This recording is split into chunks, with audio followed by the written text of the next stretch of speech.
J'aime la galette, savez-vous comment? Quand elle est bien faite, avec du beurre dedans. Bienvenue à l'atelier de 3 petits points création. Si on m'avait dit que je commencerais ma première vidéo de l'année 2024 en chantant, je suis sûre que certains n'y auraient pas cru. Et en parlant de galettes, est-ce que vous avez fêté l'épiphanie de manière gourmande? Moi, oui. Et puis comme chaque année, j'ai l'habitude de faire ma propre galette pour la partager avec mes proches. Mais c'est un peu galère à transporter. J'aurais pu utiliser un sac à tarte, mais le problème, c'est que j'avais décidé en plus cette année d'emmener une grande salade de fruits. Et la salade de fruits dans son saladier ne rentre pas dans un sac à tarte. Donc il a fallu que je confectionne un autre sac. Le sac à plat. Super pratique, super facile à réaliser et super solide. Il y a juste un petit système d'anneaux et de sangles. On pose son plat et il n'y a plus qu'à remettre l'ensemble et à le transporter. Plat à tarte, bon là à la limite le sac à tarte aurait suffi, mais on peut aussi mettre un grand saladier. Et là, hop, ça s'adapte à la grandeur du plat. Hop. Et voilà. Et quand je vous disais solide, je vais vous en montrer la preuve. Hop. Une cocotte en fonte. Ça, c'est drôlement lourd. On recommence. Les 2 anneaux. Hop. Et voilà. Super simple à réaliser, vous aimeriez pouvoir vous en faire un vous aussi? Allez, restez avec moi, je vous montre comment faire.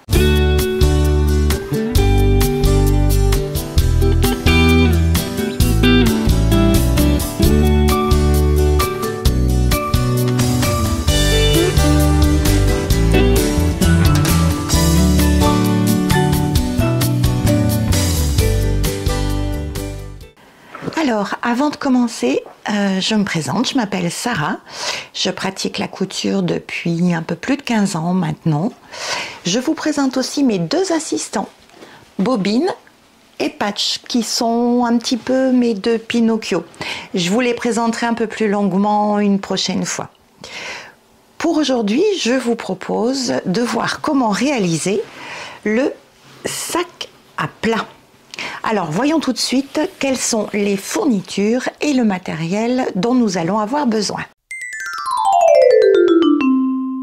Nous avons besoin de 2 grands carrés de tissu de 56 cm par 56 cm. Un grand tissu en coton épais, ici j'ai choisi du jean. C'est important que ce tissu-là, qui sera le tissu extérieur, soit un petit peu épais pour que le sac ait une bonne tenue et puis une bonne solidité. En tissu doublure, j'ai choisi une popeline de coton, toujours de 56 par 56. Ensuite, il va nous falloir de la sangle qui sera de 25 mm à 30 mm de large, en coton ou en polyester. Enfin, moi, je préfère le coton. Elle mesure de long 94 cm qu'on coupera en 3 morceaux, un grand de 74 et 2 de 10 cm. Et enfin, il nous faut donc 2 anneaux métalliques, des demi-rondes.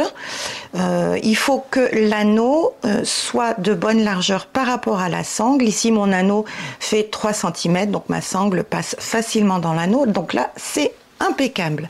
Ensuite, au niveau du matériel, eh bien, il nous faut, petit rappel très rapide, 2 paires de ciseaux. Pourquoi 2? Parce qu'il y en a une que j'utilise uniquement pour le tissu, ça évite qu'il s'abîme à la longue, et puis une autre paire pour couper tout le reste, comme la sangle par exemple. Il nous faut un stylo effaçable à la chaleur. Vous pouvez aussi utiliser une crétailleur ou même un stylo qui s'efface à l'eau. Le fil assorti et puis une règle. Moi, j'ai ma règle fétiche, la règle à patchwork, qui est très pratique. Et puis, bien sûr, quelques épingles ou des petites pinces. Franchement, moi, je préfère souvent utiliser les petites pinces. Voilà, au niveau du matériel et des fournitures, ce dont nous avons besoin. Allez, on attaque, c'est parti.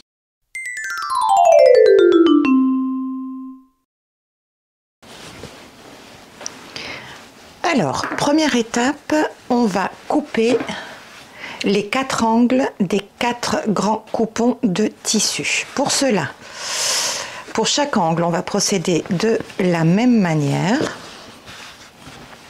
On prend sa règle et on va faire un repère à 3 cm et demi de chaque côté de l'angle. Voilà. Et on va tracer une ligne qui rejoint ces 2 points. Ensuite, on coupe cet angle et on va faire la même chose sur les 3 autres angles de ce tissu et les 4 de celui-ci. Allez, en avant, c'est parti.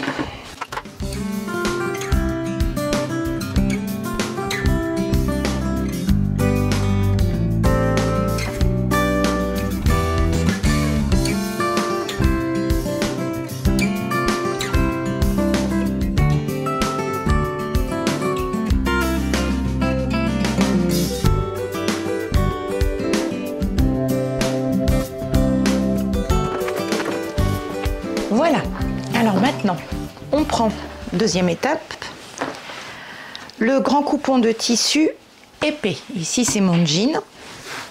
Je prends ma sangle que je vais couper donc en 3 morceaux. Moi, j'ai préparé des repères. Je prends ma paire de ciseaux qui n'est pas une paire de ciseaux à tissu et je coupe donc un grand morceau de 74 cm. Et ensuite 2 petits morceaux de 10 cm. On va d'abord s'occuper du grand morceau que l'on va poser sur l'endroit, là on a l'envers, sur l'endroit du tissu épais, sur la diagonale. On met bien la sangle bord à bord. On va maintenir avec une pince. Et ce qui est important, suivant la largeur de la sangle que vous allez choisir, c'est d'avoir au moins 1 cm de chaque côté. Bien évidemment, ici, on centre bien la sangle avec le milieu du petit côté. On va attacher aussi de l'autre côté. On fait attention à ce que la sangle, hop, soit bien à plat, pas tortillonnée. Et on recommence, hop, bien centré, bien bord à bord, et on met une petite pince ou une épingle, mais là franchement avec la sangle c'est beaucoup plus pratique. Ensuite, pour les 2 autres côtés, on prend un petit bout de sangle, on prend un anneau, on glisse la sangle dans l'anneau, voilà, on plie en 2 et on vient positionner bord à bord, toujours au centre,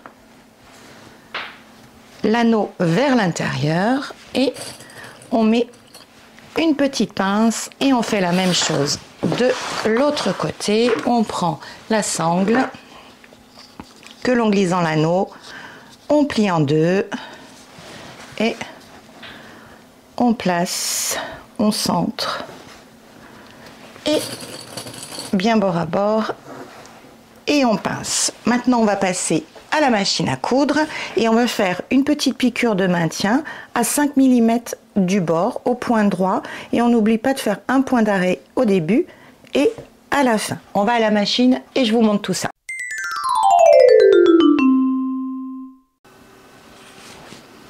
Voilà, je suis en place pour ma couture.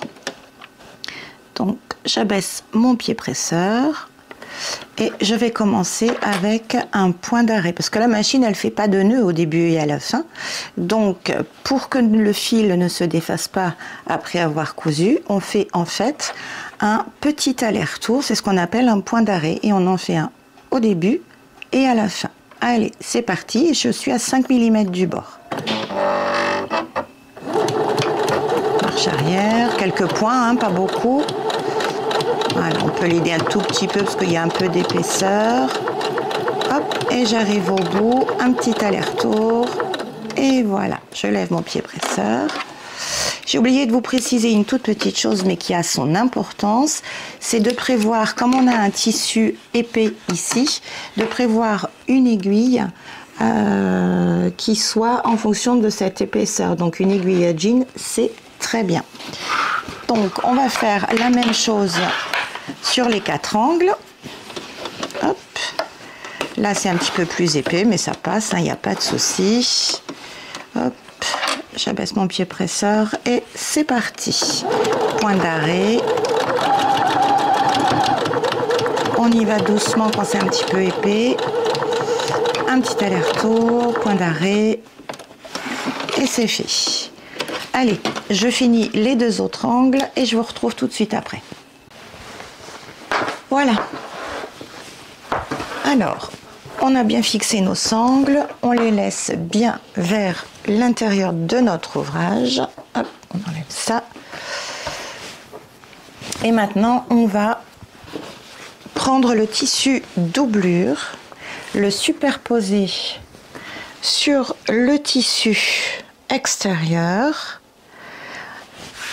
endroit contre endroit, donc l'endroit du tissu doublure contre l'endroit du tissu extérieur. On aligne bien les bords, tout doit être bien bord à bord, et on va épingler ou mettre des petites pinces tout le tour pour maintenir ensemble. Alors, je commence par les angles. Voilà, bien bord à bord.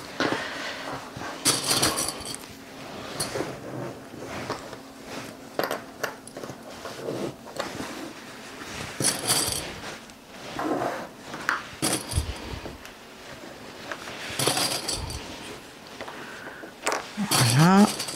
Bon, il n'y a pas besoin d'en mettre non plus énormément, étant donné qu'on n'a que des bords bien droit, on va avoir quelques angles à passer, mais il n'y a rien de sorcier. Je vais vous montrer. Hop. Voilà. Et on va coudre tout le tour à 1 cm du bord.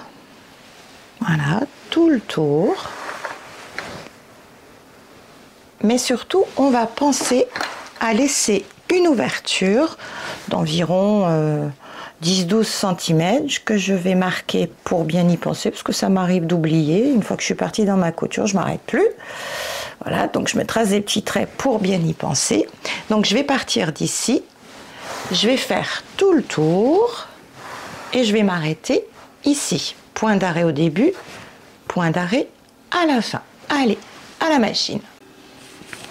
Voilà, de nouveau en place. Hop, on s'assoit correctement, de nouveau en place. Donc, je vais démarrer à la première petite marque. La deuxième, elle est ici. Donc, à la première. Cette fois, je me mets à 1 cm du bord. Donc, en fait, moi, sur cette machine, j'ai la possibilité de régler la position de mon aiguille. Donc, je sais que si je reste bien sur le bord de mon pied presseur, je suis à 1 cm pour ma couture.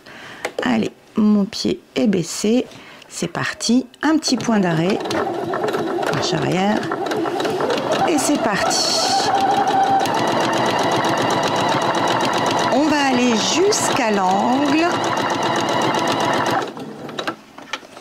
J'enlève ma pince, je maintiens mes tissus, et quand j'arrive au bord de l'autre côté, je laisse mon aiguille plantée dans le tissu, je lève mon pied presseur, je tourne mon tissu, je baisse mon pied presseur et je repars.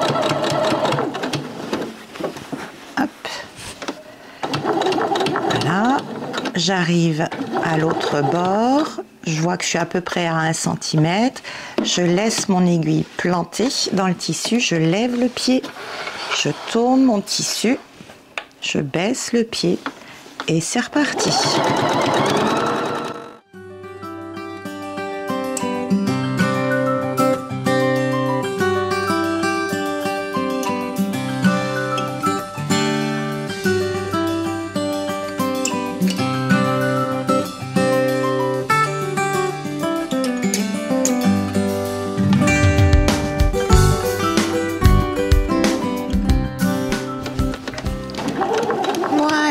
J'arrive à ma seconde petite marque. Hop, marche arrière, marche avant. J'en refais un parce que il faut que cette couture ici soit bien solide, puisque là, c'est l'ouverture qui va nous permettre de retourner l'ouvrage sur l'endroit.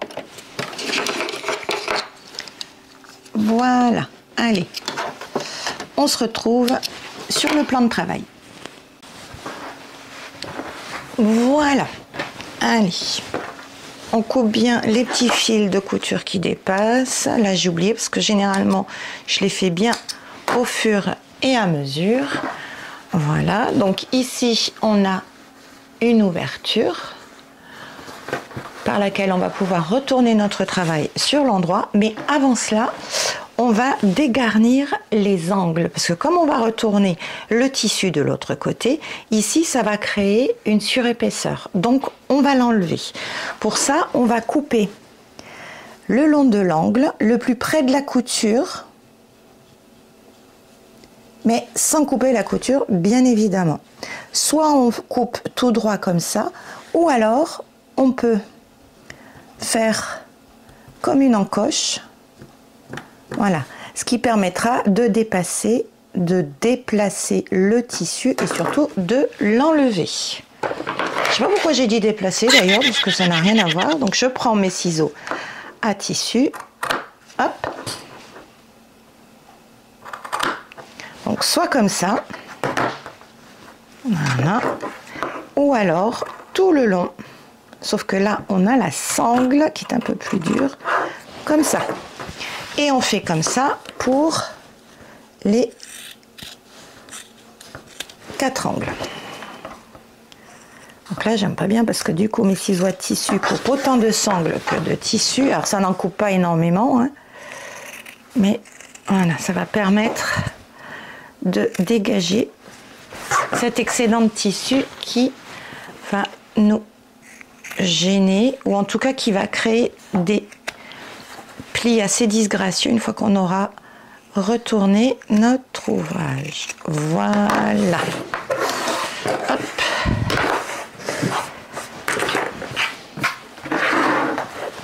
Allez, et bien maintenant, il nous reste à retourner notre ouvrage. Et petite chose que j'ai l'habitude de faire aussi, je marque un petit peu le pli de la marge de couture. Voilà, donc la marge de couture, c'est cette partie-là qui a entre le bord franc du tissu et la couture. Cette partie-là, on appelle ça la marge de couture.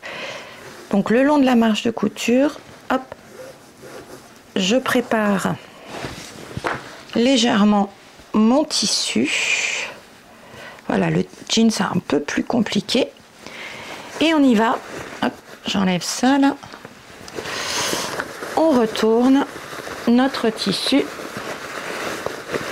sur l'endroit. C'est un moment que j'aime toujours. Là, c'est un ouvrage simple. Mais souvent, quand on a des ouvrages un petit peu plus complexes, on reste un bon moment sur l'envers. Donc, c'est un petit peu comme un paquet cadeau qu'on déballe. Et c'est la surprise de savoir si tout est bien réussi ou pas. Voilà. Donc là maintenant, il va falloir placer les coutures correctement. C'est-à-dire qu'ici, il ne faut pas que ça fasse de rentrée le long de la couture, ce qu'on appelle des nids de puce. Donc moi, ce que je fais, je la déplace un peu, ma couture, là, la jonction, et avec mes ongles, j'appuie. Voilà. je fais glisser et du coup ma couture se place correctement. Ensuite, pour les angles, je veux qu'ils soient plus jolis que ça. Donc dans ces cas-là, je me prends mon instrument fétiche, la baguette chinoise. Alors je pourrais prendre une aiguille à tricoter, mais parfois, si on y va un petit peu trop vigoureusement, eh ben on perce le tissu. Voilà. On continue, on passe par l'ouverture. On pousse pour que les angles...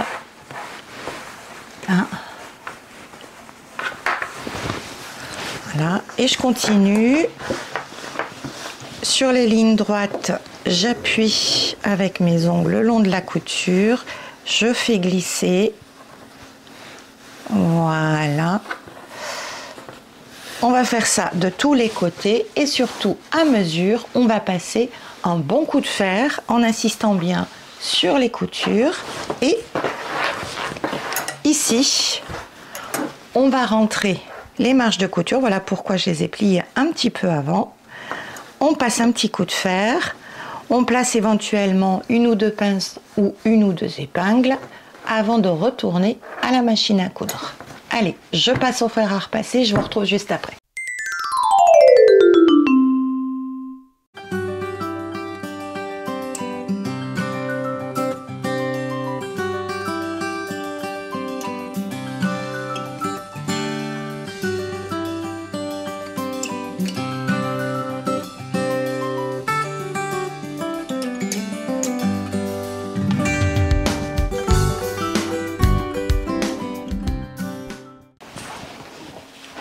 Voilà, tout est bien repassé.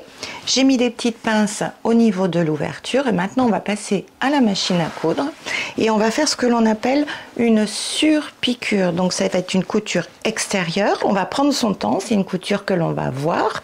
Donc on prend son temps, c'est pas une course. Donc on va coudre à peu près à 2, 3, on peut aller jusqu'à 5 mm du bord. Et comme c'est une surpiqûre, on va allonger notre point parce que c'est plus joli. On va allonger notre point à 4 mm.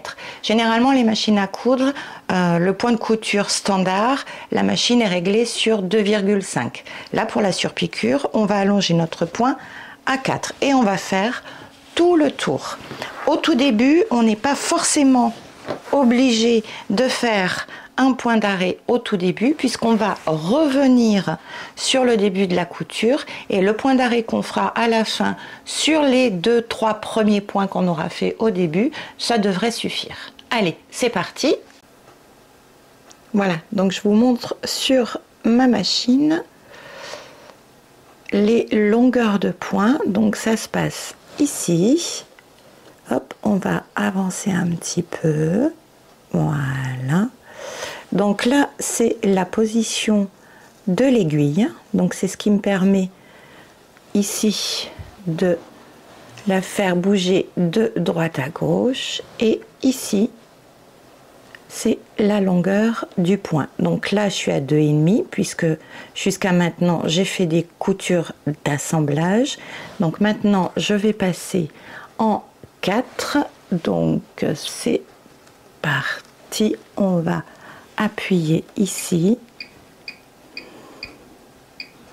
Voilà, donc ma longueur de point sera de 4 mm. Voilà, je suis en place. Hop. Donc je ne vais pas faire de point d'arrêt au début puisque je sais que je vais revenir à mon point de départ. Donc allez, c'est parti et je vais doucement car je sais que ce point va se voir. Quand on arrive à l'angle, eh ben on fait exactement de la même manière que tout à l'heure. J'arrive dans l'angle, hop, je lève le pied presseur. Je tourne mon tissu, je pose mon pied presseur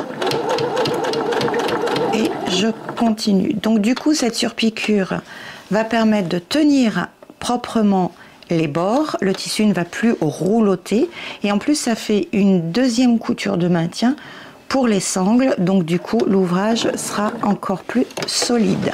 Hop, j'ai levé mon pied presseur, j'ai tourné et je continue. Voilà, j'accélère un peu parce que j'ai un petit peu l'habitude de mes surpiqûres, surtout de ma machine. Et du coup, cette surpiqûre va permettre une autre chose, c'est de refermer tout naturellement l'ouverture qu'on a laissée pour retourner notre ouvrage tout à l'heure. Voilà, attention à la sangle. On la pousse à mesure pour pas qu'elle nous gêne. Voilà. Allez, je finis tout le tour et je vous retrouve après. Et voilà, notre sac à plat est terminé. Donc vous voyez, il n'y a pas beaucoup d'étapes, c'est très simple à réaliser. On n'a plus qu'à emmener nos petites gourmandises chez les gens que l'on aime et avec qui on veut partager de bons petits plats. Alors je vous mets en description de cette vidéo les principales informations comme les dimensions des tissus, le matériel, les fournitures. Mais vous pouvez aussi aller faire un petit tour sur ma boutique en ligne www.3petits.creation.fr.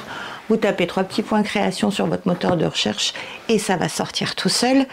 Et sur cette boutique, vous avez une petite rubrique tuto gratuit. Ce sont des fiches PDF. Vous cliquez dessus, vous faites commande test, comme ça vous n'avez rien à régler. C'est entièrement gratuit et comme ça vous avez toute la fiche avec toutes les explications détaillées par écrit avec plein de schémas. Donc ça peut vous aider. Voilà, et ben écoutez, pour cette première vidéo, je vais vous laisser. Si vous avez aimé, bah écoutez, mettez-moi un petit pouce bleu. Et puis, comme il y aura bientôt d'autres vidéos, et ben, une petite cloche comme ça, elle vous avertira à la prochaine parution. Et puis, bah écoutez, moi, il me reste à vous embrasser bien fort, à vous souhaiter de bonnes causettes, et je vous dis à très vite. Bye bye.